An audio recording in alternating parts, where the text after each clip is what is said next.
Assalamualaikum warahmatullahi wabarakatuh. Salam damai sejahtera untuk kita semua. Om Swastiastu, Namo Buddhaya, salam kebajikan. Jangan pernah melupakan sejarah atau jas merah. Opini KKN itu kita ketiban naas. Sebuah mega proyek milik keluarga Cendana menunggak kredit 218 juta US dollar. Prospek bisnisnya suram. Bagaimana membereskannya? Kata KKN sudah mulai jadi slogan.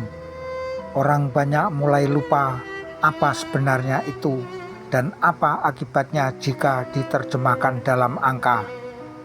Untung kini ada satu soal tiba-tiba disorot kembali, soal PT Chandra Asri.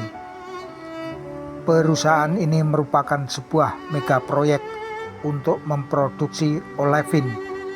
Bintangnya Prayogo Pangestu, Henry Pribadi, dan tentu saja Bambang Triatmojo, sang putra kedua.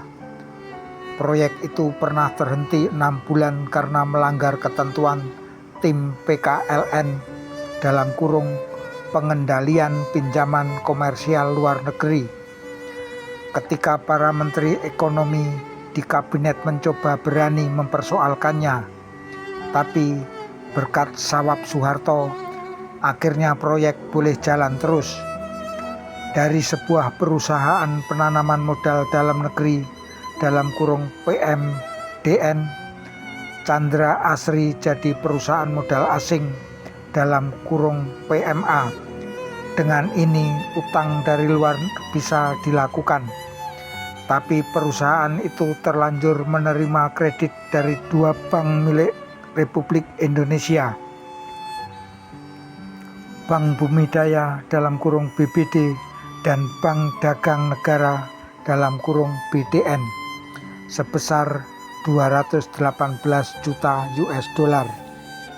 Jumlah itu kini ditambah dengan utang dari Bank Exim diperkirakan jadi 2,7 miliar US dollar atau hampir 10 kali lebih besar.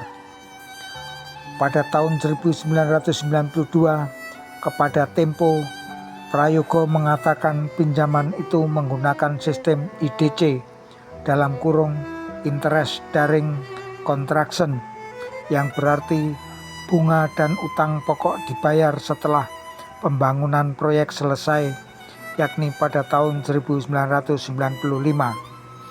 Apa lacur sampai tahun 1999 pinjaman itu ternyata belum lunas dibayar. Dan itulah beban Indonesia kini. Pemerintah harus dapat cara mendapatkan kembali dana yang terlanjur dikucurkan. Harap dicatat, perusahaan yang punya merek Cendana diperkirakan sudah berutang sekitar 28 triliun rupiah. Selain Chandra Asri, juga PT Timor Putra Nasional, Konindotex, dan BPPC.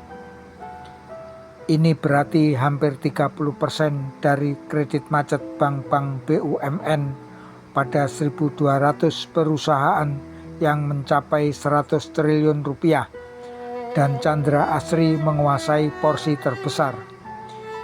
Bagaimana mencari solusi untuk kredit macet bank BUMN itu? 3 alternatif paling banyak disebut-sebut, yaitu utang dikonversi menjadi kepemilikan saham pemerintah, penyitaan aset, atau gugatan pailit pada debitur. Tapi semua jalan tidak mudah. Potensi Timor, Konindotex, dan BPPC untuk mengembalikan utang bisa dikatakan nihil. Chandra Asri masih memiliki pabrik yang bisa dioperasikan, tapi sementara ini prospeknya diragukan. Obral perusahaan ke investor asing. sang investor akan menunggu sampai harganya murah benar dan risikonya kecil. Sanksi lebih berat tergantung pada gugatan pilot yang diputus oleh pengadilan niaga. Tapi selama integritas hakim-hakim di pengadilan itu sangat minim, debitur kakap seperti Prayogo, Bambang Tri, dan Tommy Soeharto diperkirakan tidak akan tersentuh kendati aset mereka ludes. Maka inilah arti KKN, kroni-kroni nekat, kita ketiban naas. Tempo 26 April 1999, halaman 16.